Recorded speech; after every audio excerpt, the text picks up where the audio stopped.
Destiny does not bargain with men, nor does it bow to the forged titles of the wicked. For 24 years, a carefully constructed lie ruled the grand halls of the Amadi Empire. But the universe keeps a perfect ledger. As the billionaire patriarch fights for breath on a stretch of manicured grass, the grand illusion begins to shatter. The true heir pushes past the borders of fear, while the architect of the crime looks on with a smiling heart. They think they are controlling the end of a king, but they are only witnessing the awakening of fate. Then, in a single heartbeat, the empire shook. As the billionaire patriarch collapsed onto the garden grass, clutching his chest and fighting for his life, the masks began to melt away. Mrs. Ngozi did not cry out. She did not call for an ambulance.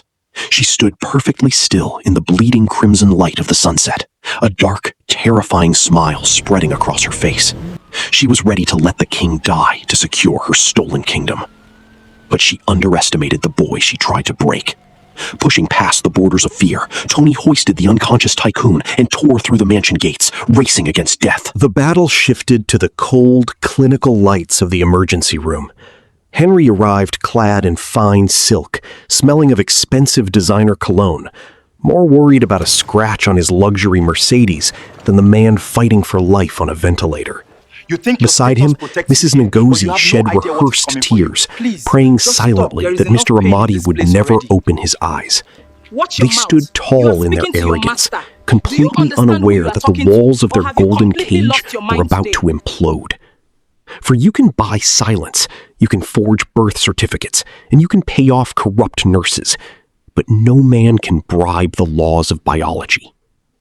When the urgent call for a blood transfusion echoed through the ICU, the great imposter was weighed and found wanting.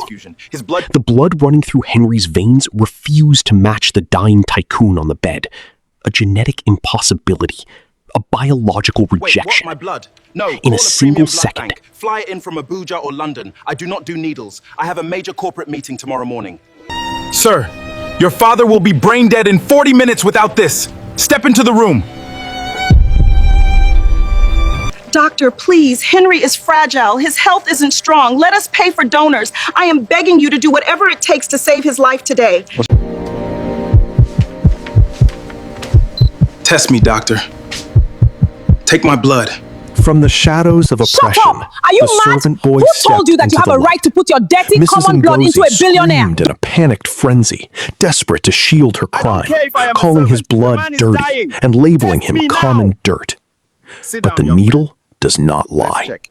As the perfect crimson flawless fluid match. filled the It's a glass miracle. tube, Tawny's quiet blood spoke with the authority of 1,000 kings. Nurse, lock the It was a clinic doors. Call perfect, security. flawless The original match, 24-year-old delivered to a the Amadi direct family right now. Nobody molecular leaves this floor. echo of the dying tycoon.